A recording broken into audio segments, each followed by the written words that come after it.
जी हाँ दोस्तों, आइए आज के आउटसोर्सिंग कच्चे क्रम से जुड़ी कुछ खबरों को जल्दी से जान लेते हैं कहाँ से क्या खबर आई है। तो सबसे पहले दोस्तों आज शुरुआत करते हैं यहाँ पर आंगनवाड़ी वर्करों की खबर से। पानीपत भास्कर से खबर ली गई है, मांगे नहीं मानी तो करेंगे सीएम आवास का घेराव। जी हाँ, अब आंगनवाड़ी वर्कर भी परेशान होकर दोस्तों इन्होंने भी अपना जो है सीएम आवास घेराव का प्लान बना लिया है। बता दें दोस्तों आप लोगों को कि आंगनवाड़ी वर्कर भी लगातार प्रदर्शन कर रही हैं आशा वर्करों की तरह, लेकिन हर जगह से एक ही निराशा देखने को मिलती है कि सरकार सुनने के लिए तैयार नहीं है। आंगनवाड़ी केंद्र बंद करने की सरकार की सोच के विरोध में बोली है आंगनवाड़ी वर्कर। रोष जताया गया है और मांगे न मानने पर 14 तारीख को विधायक महिपाल के घर पर प्रदर्शन करने की भी चेतावनी इन्होंने दे दी है। आखिर मांगे क्या है वो भी देख लेते हैं। निर्धारित वेतन की मांग की गई है, कुशल अर्ध कुशल श्रमिक मानते हुए निर्धारित वेतन दिया जाए। 5 वर्ष के बाद मूल वेतन में बढ़ोतरी 2020 से लंबित है जिसे शुरू करें और पदोन्नति यानी कि प्रमोशन का नियम लागू करें। सेवानिवृत्ति होने पर ग्रेच्युटी का लाभ 1972 अधिनियम के तहत दिया जाए। वर्दी भत्ते की राशि कम से कम 2,000 रुपये की जाए। आंगनवाड़ी केंद्रों को प्ले स्कूल का दर्जा दिया जाए। तो इन सभी मांगों को लेकर आंगनवाड़ी वर्कर भी दोस्तों अपनी मांगे उठा रही हैं, लगातार आवाज उठा रही हैं। वहीं दूसरी तरफ सनोली ब्लॉक में दोस्तों यहाँ पर दो ग्रामीण सफाई कर्मचारियों को हटाए जाने से हटाए जाने से दोस्तों यहाँ पर कर्मचारी बिफर गए और नाराज हो गए। यहाँ पर बीडीपीओ साहब की गाड़ी भी इन्होंने घेर ली। बताया गया है गढ़ी बेसिक गांव के 2 सफाई कर्मचारियों को हटाने के मामले में खंड के विभिन्न गांव के सफाई कर्मचारियों ने दोस्तों बीडीपीओ रितु लाठर के कार्यालय पर प्रदर्शन किया गया। जी हाँ, कर्मचारियों का आरोप है कि इनको यहाँ पर अतिरिक्त दबाव बनाया जाता है और इनसे अतिरिक्त काम लिए जाते हैं, जबकि कर्मचारियों को पूरी सुविधा नहीं दी जाती हैं। दूसरी तरफ कर्मचारियों को जो हटाया गया है उसका यहाँ पर ये विरोध कर रहे हैं। हालांकि बीडीपीओ साहब का कहना है कि भाई पंचायत ने जो है प्रस्ताव पास करके दिया था इनको हटाने का, तो हमने हटा दिया, इसमें हमारा कोई ऐसा लेना देना नहीं, हमारी कोई इसमें भागीदारी नहीं है। आगे से पास करके दिया प्रस्ताव तो हमने कर दिया पास उसको, बस यही कहना है। देखते हैं क्या कुछ इस पर डिसीजन लिया जाएगा, आगे चलकर कर्मचारियों को बहाल किया जाएगा या नहीं। आगे देख लीजिए यहाँ पर संभालका के में यहाँ पर जो सफाई कर्मचारी दोस्तों नगर पालिका की, इन्होंने गेट पर प्रदर्शन किया है अपनी मांगों को लेकर। जी हाँ, नगर पालिका सफाई कर्मचारी ने समान काम समान वेतन की मांग को लेकर दोस्तों ये प्रदर्शन किया है। इनका यहाँ पर कहना है कि 2017 से ही ये नियम लागू हो गया था, भी समान काम समान वेतन मिलना चाहिए।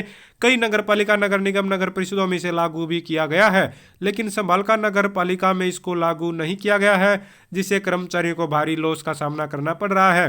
हालांकि दूसरी तरफ जो नगरपालिका सचिव मुकेश कुमार और चेयरमैन अशोक कुशल ने 1 सप्ताह में समस्या का समाधान करने का इनको आश्वासन दिया है। आश्वासन देने के बाद फिलहाल ये इन्होंने धरना प्रदर्शन भी अपना स्थगित कर दिया है।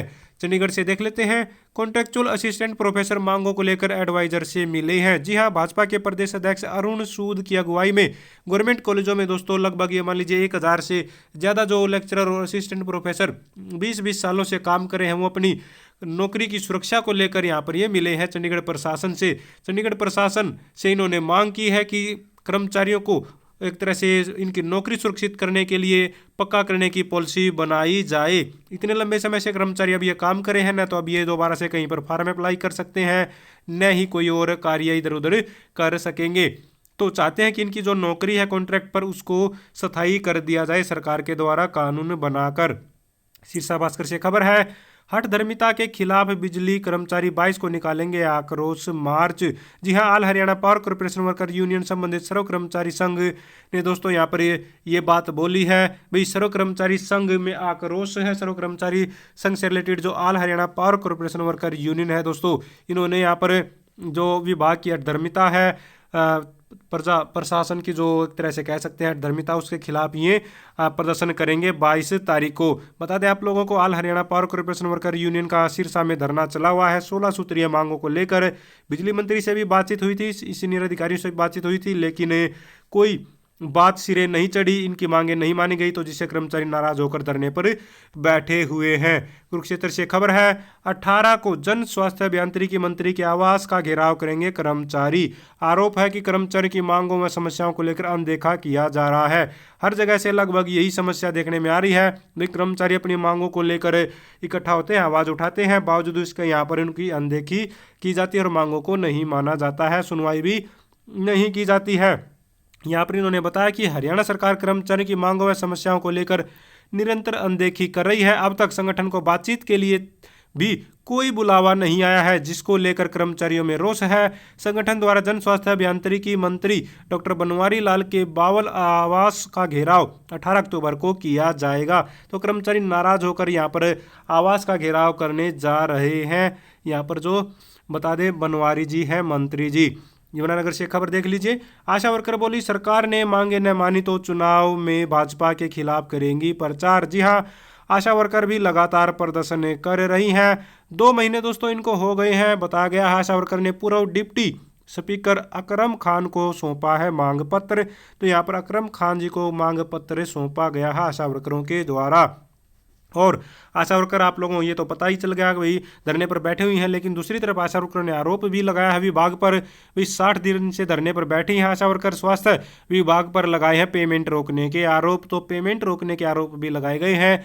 कहा भाई 2016 में आशा वर्करों ने नॉन कम्युनिकेबल डिजीज के लिए सर्वे किया, नहीं मिली पेमेंट। यानी कि आशा वर्करों के साथ अक्सर यही देखने में आता है, अभी कोई भी ग्राउंड लेवल का काम होता है ना, वो इनको सौंप दिया जाता है, लेकिन काम तो सौंप दिया लेकिन उसके लिए अलग से कोई प्रावधान नहीं होता है। बोला जाता है भाई इस काम के आपको पैसे मिलेंगे, लेकिन वो सालों साल तक पैसे नहीं मिलते। अब 2016 में जो काम किया था अब आप लोग देख सकते हैं भाई कितने साल हो गए हैं, आज तक उसका पैसा नहीं मिला है। तो कौन काम करके इस तरह से खुश होगा? अगर काम का किया हुए का अगर समय पर पैसा मिल जाता है कर्मचारियों को, तो इस तरह की परेशानी का सामना नहीं करना पड़ता। न तो कर्मचारियों को परेशानी होगी उसमें, और न ही दोस्तों सरकार को परेशानी होगी अगर समय पर काम हो जाए और समय पर पैसे मिल जाए। लेकिन जो नियमितता है ये जब टूटती है तो सारी की सारी परेशानी होती है। सरकार समय पर पैसा देती रहे तो कर्मचारी भी समय पर काम करते रहें। यहाँ पर बताया गया है, देख सकते हैं, डाटा मांगा गया है सीएमओ। यहाँ पर पंचकुला ने बताया है डॉक्टर मुक्ता जी ने। आशा वर्कर हमारे पास पेंडिंग बताया गया है पेमेंट को लेकर मिलने आई थी। मेरे जो टाइम है, यानी कि इन्होंने बताया है कि मेरे टाइम की कोई पेमेंट नहीं रुकी हुई है। इन्होंने जो पेंडिंग पेमेंट की बात बताई है वह पहले की है। मैंने कुछ पेमेंट क्लियर करवाई है। इन सभी से बाय नेम डाटा मांगा गया है। जब हमारे पास आशा का डाटा आ जाएगा तो उसे क्लियर करवाने का काम करेंगे। कुछ स्टेट लेवल की पेमेंट है और उन्हें भी लिखा जाएगा। तो इन्होंने तो थोड़ा अपना पॉजिटिव रिस्पॉन्स दिया है भाई जो सीएमओ साहब हैं।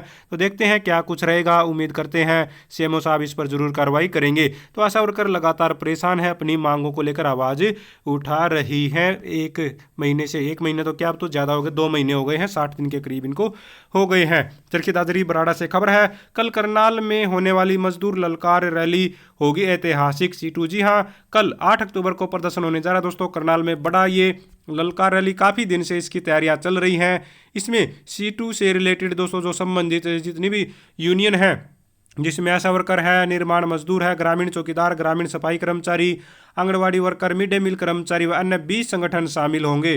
तो ये मान लीजिए इसमें मोस्टली सभी विभागों से रिलेटेड कर्मचारी इसमें मोस्टली भाग लेंगे।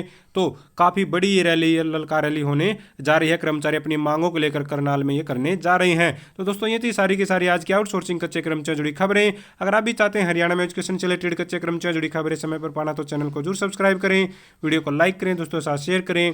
Thank you very much.